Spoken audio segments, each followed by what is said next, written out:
പ്രിയങ്ക ഇന്ന് നിലമ്പൂരിലേക്ക് എത്തില്ല. അടിയന്തര സാഹചര്യത്തിൽ പ്രിയങ്കയുടെ അസാന്നിധ്യം ശ്രദ്ധേയമായി മാറുകയാണ്.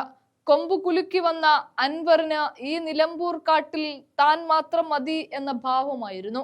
അതുകൊണ്ട് തന്നെ അൻവറിന്റെ പൊൻപണത്തൂക്കത്തിനപ്പുറത്ത് നിലമ്പൂരുകാരും കേരളക്കര മുഴുവനും അറിയപ്പെടുന്ന ആര്യാടൻ ഷൗക്കത്തിനെ ഒതുക്കിയേ മതിയാവൂ. അതുകൊണ്ട് സിനിമാക്കാരനാക്കി മൂലക്കിരുത്താൻ നോക്കുകയായിരുന്നു.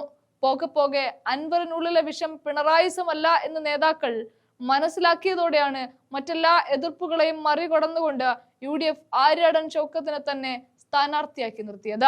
ഇന്നിപ്പോൾ കടുത്ത മത്സരം നിലമ്പൂർ കാഴ്ചവെക്കുമ്പോഴാണ് എഴുത്തുകാരുടെ ഒരു പടയെ UDFനെതിരെ ഇപ്പോൾ സൈബർ പോരാളികൾ ഇറക്കിയിട്ടുള്ളത്. അതായത് സാംസ്കാരിക നായകന്മാരെ വെച്ചുകൊണ്ടാണ് ആര്യാടനെ വെട്ടാൻ അവർ തീരുമാനിക്കുന്നത്. പക്ഷേ കൊക്കെത്ര കുളം കണ്ടതാണ് എന്ന മട്ടിൽ ആര്യാടൻ ഷൗക്കത്ത് തന്റെ മിതഭാഷയിൽ തന്നെ കാര്യങ്ങൾ തുറന്നടിക്കുകയാണ്. ആര്യാടൻ ഷൗക്കത്തിന്റെ ഒരു സ്റ്റൈലും അത് തന്നെയാണ്. ആരൊക്കെ കൊമ്പു കുലുക്കി വന്നാലും ശരി, നിന്നിടത്ത് നിന്നനങ്ങാതെ വളരെ മിതമായ രീതിയിൽ അവർക്കുള്ളത് കൊടുക്കും. ഇവിടെ പരസ്യ പ്രചാരണങ്ങൾ കൊഴുക്കുമ്പോൾ പ്രിയങ്ക ഇന്ന് വരേണ്ടതായിരുന്നു. പക്ഷേ ഇപ്പോൾ അറിയാൻ പറ്റുന്നത് പ്രിയങ്ക ഇന്ന് നിലമ്പൂരിലേക്ക് എത്തില്ല എന്നുള്ളതാണ്. ഇടതുപക്ഷത്തെ അനുകൂലിച്ചതിന്റെ പേരിൽ സാംസ്കാരിക നായകർക്ക് നേരെ വലിയ തോതിൽ സൈബർ ആക്രമണം നടക്കുന്നു എന്നുള്ളതാണ് പറയപ്പെടുന്നത്. ഇപ്പം എംസുരാജ് അടക്കം പറഞ്ഞു, നിലമ്പൂർ ആയിഷ, അതുപോലെ KR മീഡിയ അടക്കമുള്ളവർക്കെതിരെ അടക്കം വലിയ തോതിൽ UDFന്റെ സൈബർ ഹാൻഡിലുകൾ ഇത്തരത്തിൽ പ്രചാരണം നടത്തുന്നുണ്ട് എന്നാണ് ആരോപണം. അപ്പോൾ അതിനെ എങ്ങനെ കാണുന്നത്? അല്ല, അങ്ങനെയല്ലല്ലോ. പിന്നെ എനിക്ക് ശ്രദ്ധയിൽപ്പെട്ടിട്ടില്ല. ഞാൻ ഓരോ പ്രതികരണങ്ങൾക്ക് ഞാനിങ്ങനെ പ്രതികരിക്കേണ്ട കാര്യം ഉണ്ടെന്ന് എനിക്ക് തോന്നുന്നില്ല. ഒന്ന് അത് വളരെ വ്യക്തമായി എനിക്കൊന്ന് കൽപ്പറ്റ നാരായണൻ മാഷൊക്കെ ഇന്നലെ അത് വളരെ കൃത്യമായിട്ട് പറഞ്ഞിട്ടുണ്ടല്ലോ. ഇടതുപക്ഷ ചിന്താഗതിയുള്ള ആളുകൾ അവരതിനനുസരിച്ച് നിലപാടെടുക്കും. പക്ഷേ അത് പൊതുവായ കേരളത്തിൻ്റെ എഴുത്തുകാരുടെ സാഹിത്യകാരന്മാരുടെ അഭിപ്രായമാണ് എന്ന് പറയാൻ അവർക്കെന്ത് അർഹതയുള്ളത്? അവരുടെ അഭിപ്രായം അവർ പറയട്ടെ. ഒരു വലിയ സമൂഹമല്ലേ എഴുത്തുകാരെന്ന് പറഞ്ഞാൽ. എഴുത്തുകാരുടെ ഒരു വലിയ സമൂഹമാണ് കേരളത്തിലെ.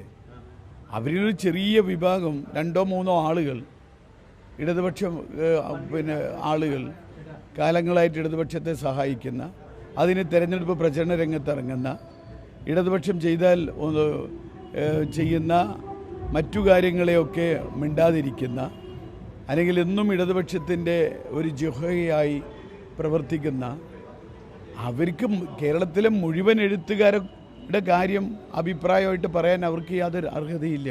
അതിലത്രയേ ഉള്ളൂ. അപ്പോൾ അതിനെക്കുറിച്ച് ഞാനല്ല പറയേണ്ടത്, എഴുത്തുകാരനെ പറഞ്ഞിട്ടുണ്ട്. കൽപ്പറ്റ നാരായണ മാഷൊക്കെ ഇന്നലെ വളരെ കൃത്യമായിട്ട് പറഞ്ഞിട്ടുണ്ടെന്ന് ഞാൻ മനസ്സിലാക്കി. അല്ല, എഴുത്തുകാരുടെ പല അഭിപ്രായം ഉണ്ടാവില്ലേ? സ്വാഭാവികമല്ലേ. അതിലെന്താ ഉള്ളത്? എഴുത്തുകാരുടെ പല അഭിപ്രായങ്ങൾ ഉണ്ടാവും. അതിൽ 1-2 പേർക്ക് ഇടതുപക്ഷത്തെ സഹായിക്കുന്നവരുണ്ടാവും. പക്ഷെ ഭൂരിപക്ഷം ആളുകൾ തിരിച്ചഭിപ്രായമുള്ളവരാണ്. അതിലത്രയേ ഉള്ളൂ. ഏതാ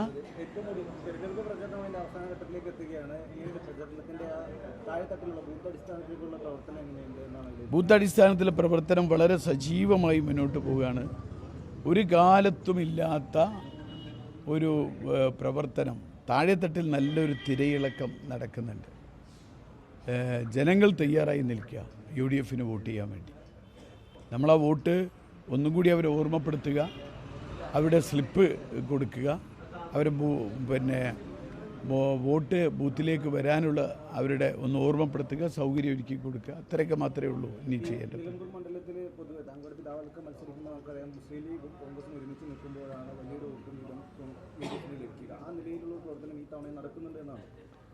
ഞാൻ പറഞ്ഞില്ല, എല്ലാം ഉണ്ടല്ലോ. ഒരു കാലത്തുമില്ലാത്ത രൂപത്തിലുള്ള കെട്ടുറപ്പോടുകൂടി UDFന്റെ പ്രവർത്തനം നടക്കുക. ഒരു കാലത്തുമില്ല. അതുകൊണ്ട് തന്നെ ഒരു വലിയ ചരിത്ര വിജയം ഇപ്രാവശ്യമുണ്ട്.